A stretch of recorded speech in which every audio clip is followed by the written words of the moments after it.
అందరికీ నమస్కారం. Welcome to Prajakshetram. Janasena ప్లీనరీలో పవన్ కళ్యాణ్ గారు అనేక అంశాలపై మాట్లాడిన పవన్ కళ్యాణ్ గారు చేసిన టీడీపీని నిలబెట్టాం, నాగబాబు గారు చేసిన కర్మ మాటల చుట్టూనే చర్చ జరిగింది.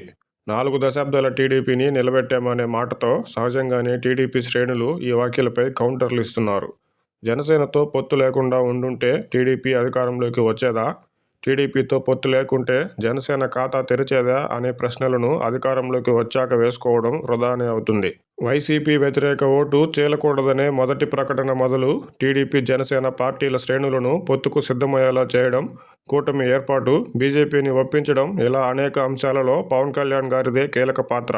కూటమి అధికారంలోకి వచ్చాక గత ఎన్నికల్లో పవన్ కళ్యాణ్ గారి పాత్రను కొందరు టీడీపీ శ్రేణులు ఒప్పుకోకపోయినా చంద్రబాబు గారే ఒప్పుకొని చెప్పిన సత్యం. చంద్రబాబు గారు అరెస్ట్ అయ్యి జైల్లో ఉన్నప్పుడు, లోకేష్ గారు న్యాయ నిపుణులతో చర్చల పేరుతో ఢిల్లీలోనే కొన్ని వారాలు ఉండిపోయినప్పుడు ఏమి జరుగుతుందో తెలిసినా ఏమి చేయాలో తోచక ఇలాగైతే వైసీపీని ఎలా ఎదుర్కోగలమంటూ నిరుత్సాహంతో అధైర్యపడ్డ టీడీపీ శ్రేణులకు భరోసా ఇచ్చి, కూటమి ఏర్పాటుతో వైసీపీని ఢీకొట్టగలమనే ధైర్యాన్నిచ్చి, టీడీపీ శ్రేణులకు ఉత్సాహాన్నిచ్చి 40 వసంతాల టీడీపీని ఆ 50 రోజుల కఠిన సమయంలో టీడీపీని నిలబెట్టింది ఖచ్చితంగా పవన్ కళ్యాణ్ గారే.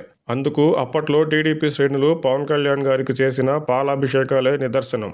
అధికారంలోకి వచ్చాక ఊహించని విజయం అందాక జనసేన పాత్రను తక్కువ చేయడం, 4 దశాబ్దాల టీడీపీని నిలబెట్టింది అనే మాటపై పోస్టుమార్టం చేయడం అవసరం లేదు.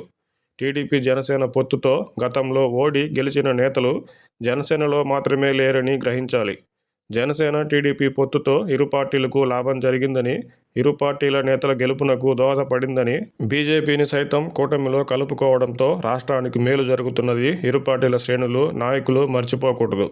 పొత్తుతో జనసేనకు మాత్రమే లాభం జరిగిందని భావిస్తే పొరపాటే అవుతుంది. టీడీపీ జనసేన ఓట్ల శాతాన్ని పోల్చుతూ జనసేనకు కౌంటర్ ఇచ్చేవాళ్లు 2019లో 40% ఓట్లు సాధించిన టీడీపీ అధికారంలోకి రాలేదన్నది మర్చిపోకూడదు. గత కొన్ని ఎన్నికల్లో టీడీపీ ఓటమికి తానే కారణమంటూ చంద్రబాబు గారు ఈ మధ్యనే అసెంబ్లీలో చెప్పిన సంగతి తెలిసిందే. అలాగే గత ఎన్నికల్లో టీడీపీ విజయానికి దోహదం చేసిన అంశాల్లో జనసేనతో పొత్తు ప్రధాన కారణం. పొత్తు ద్వారా ఇరు పార్టీలు లబ్ధి పొందాయనే వాస్తవాన్ని ఇరు పార్టీల శ్రేణులు గ్రహించాలి. కూటమిలో ఉన్నంతకాలం అయినా ఒకరినొకరు తక్కువ చేసుకునే విధంగా పార్టీల నాయకులు, శ్రేణులు ఏ రూపంలోనూ వ్యవహరించకుండా ఉంటేనే పార్టీలకు, రాష్ట్రానికి మేలు జరుగుతుంది.